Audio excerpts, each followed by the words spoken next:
आज है होली अष्टमी। तो आज ये जो है कार्तिक मास के 8वें दिन पड़ती है।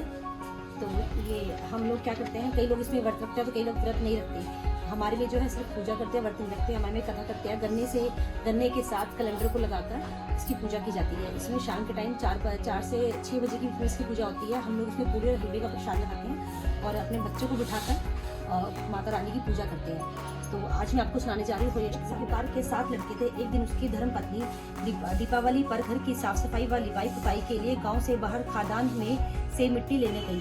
मिट्टी खोदते खोदते कुदाल सही के माद में बैठे उसके बच्चे को जा लगी और वह तुरंत ही मर गया। साहूकार की पत्नी बहुत दुखी हुई, किंतु क्या करती, बेचारी यह सब अनजाने में हुआ था। मेरे मारे हुए बच्चे का पश्चाताप करती हुई वह घर चली गई। कुछ दिन बाद उसका एक लड़का मर गया और थोड़े थोड़े समय के अंतराल में 1 साल में उसके 7 बेटे मर गए। एक दिन रोते हुए उसने पड़ोसन की स्त्री को सही के सारे बच्चों के बारे की सारी व्याख्या सुनाई। तब वह स्त्री ने उसे धीरज देते हुए कहने लगी कि तुमने जानबूझकर यह पाप नहीं किया, फिर भी पश्चाताप कर हमें सुनाने से तुम्हारा आधा पाप मिट गया। अब आप भगवती अष्टमी के पास से ही और उसके बच्चे की मूर्ति रखकर पूजा करें, जिससे आपका सारा पाप दूर हो जाएगा। पूजा के लिए सारी माताएं चांदी को होई बनाए, जिसे स्याऊ भी कहते हैं, और उसे पैंडल के रूप की तरह गले में डालकर पूजा करें।